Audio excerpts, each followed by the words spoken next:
Do you want to make better, faster, more savvy business decisions? Most of our clients tell us they are very confident in their clinical abilities, but when it comes to business, they question and doubt themselves. This often slows down their desired progress and business success and leaves them wondering if they're cut out for running a business. In this episode, I'm going to share research-backed information on the benefits of self-care and how it impacts decision-making. And I'll introduce my top 3 tips for making excellent and informed business decisions quickly. And no, the tips don't involve long lists, downloading apps, or learning a new skill set. It all boils down to vision, clarity, and flexibility. Those are essential components for making excellent business decisions. Collectively, they form a strategic framework that empowers you and your leadership team to navigate a dynamic and often unpredictable business environment. I'll walk you through identifying those shortly. I will tell you that questioning and self-doubt are very common, and I'll even say it's pretty normal to have doubts. When those doubts hold you up and hinder your progress, that's when it becomes a problem. Air quotes around the word problem here because it's really more of a challenge or an opportunity. Welcome to Thriving Practice, the healthcare business podcast where we talk about all things related to being a healthcare practice leader. We're here to support you with guests who bring specific business knowledge and with solo episodes with yours truly, Tracy Cherpeski, where I share insights and stories from my 13 years of business coaching and consulting. Here's the thing. Around here, you'll hear a lot about mindset, self-care, preventing and recovering from burnout, and how to reclaim your time. And here's why. Because as a business owner, it is surprisingly easy to slip into the habit of overworking, skating the fine line between obsession and caring, and thinking that just because you can do most or all of the business administrative tasks, that you should. The truth is, even though leading a healthcare practice is different from other businesses, there are many similarities in all types of businesses, regardless of industry. This includes a hard-to-swallow truth that you cannot be all things to all people. And the old mindset of if you want something done, you've got to do it yourself will slow you down at best and create a toxic environment for yourself, your staff, and your patients at worst. So, we're here to share different ways you can continue to be the practice leader while becoming a master of delegation and efficiency, and open up time to pursue avenues to increase your earnings, scale your practice, or deepen your knowledge. Or here's a concept: to simply have more time to do the things you love with the people you love. The reasons for guarding your time and energy and becoming a master delegator are pretty simple from a business perspective. The why is straightforward. Being a practice leader and healthcare provider can be tremendously demanding, and this combination puts you at significant risk for burnout. Additionally, carrying a heavy cognitive load, which contributes to the mid stages of burnout, significantly impacts your ability to regulate your emotions and make clear-headed decisions. So first, some background. During the surge of the Omicron COVID strain during the pandemic, researchers at the American Medical Association, the Mayo Clinic, Stanford University School of Medicine, and the University of Colorado School of Medicine found that overall, 62.8% of physicians had at least one manifestation of burnout in 2021. That is compared with 38.2% in 2020 and 45.5% in 2011. These trends were consistent across nearly all specialties, by the way. Now, there is hope for providers in small independent practices, which report dramatically lower levels of burnout when compared with the national average.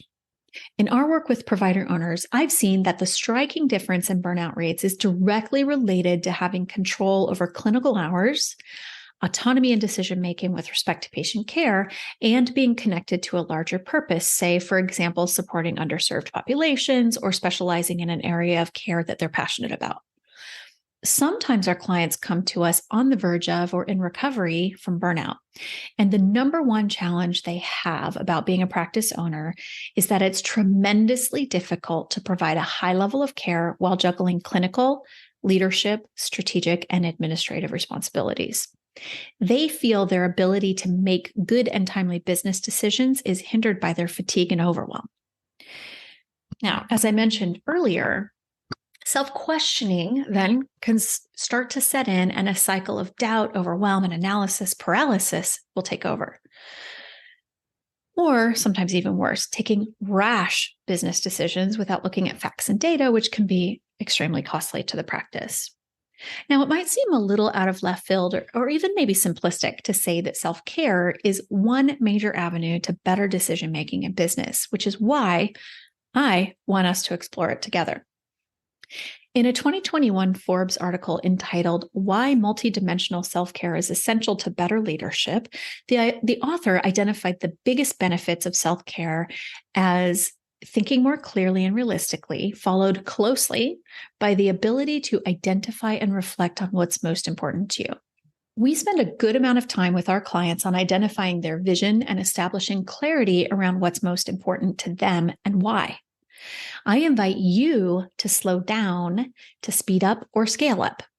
The very act of slowing down and identifying what's important to you, what you really want, and why you want it is immensely helpful during stressful or chaotic times when cognitive load is heavy, emotions are running high, and there's a strong tendency to slip into old patterns. And, those of us who have been doing our work don't really want to share those old patterns with our friends, family, and patients, colleagues, and so on. So let's briefly pause to talk about what self-care is and what it isn't. Self-care is not selfish. It's a necessary lifestyle practice for good health. We're not just talking about your physical health, though that's incredibly important. We're talking about your mental, physical, and spiritual well-being. Making time for regular self-care is a way to value and love yourself and to demonstrate to others that you care enough to show up at your best for them personally and professionally. So I want to repeat that. Making time for regular self-care is a way to value and love yourself and to demonstrate to others that you care enough to show up at your best for them personally and professionally. This can be tremendously difficult for people in helping professions.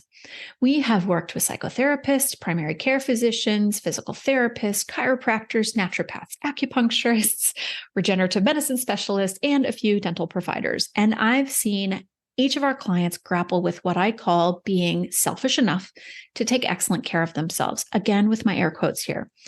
Yes, I just said self-care isn't selfish, but helping profession folks, people who are wired up as helpers, often have a hard time taking care of themselves or prioritizing self-care because it feels selfish. So I use that phrasing, being selfish enough, to kind of push back against that. Here are some benefits of regular and consistent self-care. Here we go. It can help you achieve more as a leader. As a practice owner, you are a leader, no matter how much you delegate out or how large or small your team is. You set the tone and determine the culture of your practice. You can optimize your leadership skills, your emotional intelligence, your effectiveness, and your productivity. You can contribute more and add more value when you're in a good emotional, physical, and mental space. And here's a really good one, especially for those who struggle with making business decisions. Self-care can help you value yourself and feel more confident. Part of self-care practice is how you think of and treat yourself. That means being self-compassionate when you're having a hard time or when you've made a mistake or experienced failure and when expectations weren't met. You can excel without being perfect. Whew, okay, as a recovering perfectionist, both of my hands in the air here, I am personally cheering you on in this practice. It is so liberating. You can excel without being perfect. The key I really want to drive home is this concept of slowing down to speed up or scale up. Practicing self-care is a means of slowing down. In slowing down, you can gain clarity and you're able to navigate your emotions and understand what they're telling you. You will be better equipped to reconnect to your vision and mission, and also to know whether or not you're in a good position to make a change should you be tempted by shiny opportunities or thinking the path you're on needs adjusting because maybe you're not getting where you want to be as fast as you would like or something. So here's a pro tip. If an opportunity is not aligned with your why and bigger vision, it's definitely worth tabling for a while to let the ideas marinate. You can always come back and visit later. I feel pretty comfortable assuming that, like our clients, you, our listeners, are committed to providing the highest level of care to your patients. You're much more likely to show up rested, focused, and clear-headed for your patients when you're getting your own needs met. That includes feeling confident in your business decisions. Everybody wins when you're thriving. Now, let's talk about my 3 tips for making excellent business decisions. As a sidebar, before I continue with this, making excellent business decisions always includes having a current picture of your numbers and knowing where you stand financially. So working from there, we start with vision. Tip number 1, let's go. Your vision. Your vision provides the overarching direction and purpose for your practice. It involves a clear, inspiring picture of where the practice is heading. A well-defined vision serves as a guiding light, aligning yours and your team's efforts. It helps in setting long-term goals, fostering innovation, and building a shared sense of purpose with your team. Without, meaning the absence of, a compelling vision, your decision-making can become fragmented and lack a cohesive strategy. Think ping pong ball, but less fun. It is quite simple to identify your vision, but it's not always easy. Also, as you've probably already experienced, your vision may need adjustment along the way as you adjust your own goals and aspirations. But just as a lighthouse can guide ships through storms and rough seas, your vision can guide you through the ups and downs of practice leadership. The second tip is clarity. Clarity in decision-making involves a thorough understanding of the current situation, as I mentioned, for example, knowing your numbers. Also, an understanding of your goals and potential outcomes. It requires clear communication of objectives, risks, and expectations to your leadership team or business partners. When decision makers have comprehensive understanding of the context, they're better equipped to assess available options, anticipate challenges, and make informed choices. Clarity reduces ambiguity and enhances the likelihood of successful implementation. Now, if you want to gain crystal clarity, you'll need to slow way down. Write out everything you want to achieve and why, and keep doing this until you reach the end of your normal thinking. So basically, I'm saying journal, right? You're going to write this down. Usually it takes 20, 30 minutes of writing to get to the outside edge of your regular thinking. And then the magic starts to come through. That is where you gain your clarity and the ability to communicate that with your leadership team. You connect so deeply with what's most important to you and your why. And finally, my third tip, it's about being flexible. The business landscape and just the world in general is dynamic and subject to rapid changes in technology, market trends, and external factors. Flexibility in decision-making is directly connected to your ability to adapt and adjust your strategies in response to evolving circumstances. A rigid approach can lead to missed opportunities or ineffective solutions. It's kind of like the forest for the trees, right? If we're just looking at that one sick tree, we can't see that everything around it is looking pretty healthy. So your ability to be flexible will allow you to pivot when necessary or seize emerging opportunities and respond proactively to challenges. It also fosters resilience in the face of uncertainty. Vision, clarity, and flexibility are interconnected and reinforce one another. Integrating the 3 is key to your ongoing growth and success. A clear vision provides a foundation for decision-making. Clarity ensures understanding and alignment, and flexibility allows for adjustments without compromising the overall vision. Together, they create a strategic framework that supports agile and effective decision-making. In practical terms, a practice leader with a clear vision is better equipped to communicate strategic goals to the team, opening the door to a shared understanding and connection to purpose.